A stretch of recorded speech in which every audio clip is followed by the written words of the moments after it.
Hello guys, Chiefest Simmerisa on the planet or GT Freak, whatever you want to call me. Welcome back to another video. This video was inspired by Jimmy Broadbent, is a direct drive wheel worth it. On YouTube, on the Simmerisa forums, many seem to not recommend or not really care about a non-push feedback wheel. Those who do give a answer, but it's a short answer and does not really mainly get to the solid point of why not to. In this video today, we're going to be asking the question, is a non-force feedback wheel worth it? Or you could say an arcade wheel as they're called in some forums. I have been using a Thrustmaster T80 for a while now and still continue to use it to this day. Recently though, I got the chance of using a force feedback wheel, which I must say the experience was incredible. Now, let's get into it. To know why specifically these wheels are down upon, you must understand what is force feedback. Force feedback is a haptic technology that would simulate the forces that come from the steering rack of the car in the sim to the steering wheel that you're using. By this, it makes you feel what the car is doing at that particular moment, allowing one to feel understeer, oversteer, traction loss, forces under braking, and so on. To further understand this point, go onto a simulator or go to a friend house who has a sim, who does have, the virus at the moment. Choose a sim racing type that you're familiar with and a car and track combination. Do a couple of laps with force feedback on to get a base reference, then turn off it completely. Or, if you also have a friend again with a non-force feedback wheel, borrow it. Let me quickly address the last part about borrow it.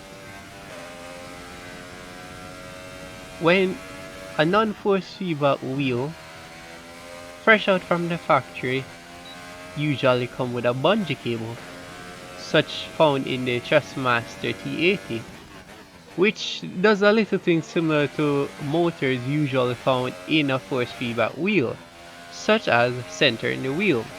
The Thrustmaster T80 bungee capabilities, bungee cable wheels in general, gets heavier when you steer away from the center, so the more you steer to the left or right, the heavier the wheel gets.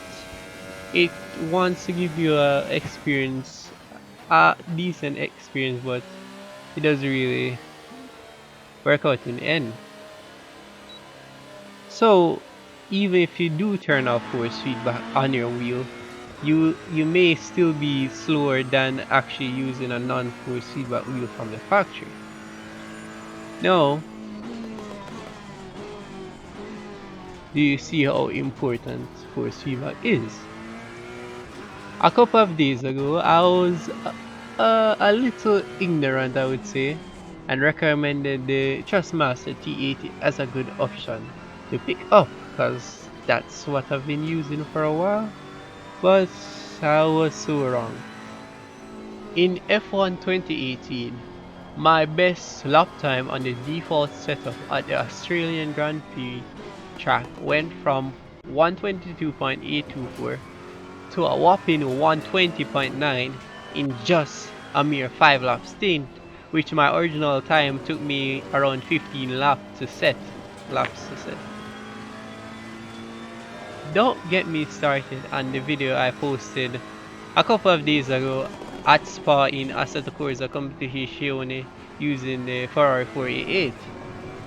My time went from a 220.2, which is amazing for a non-force feedback wheel, to the 18s.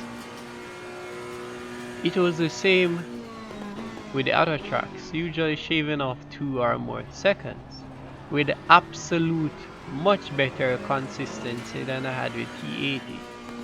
So now, coming back to the original question,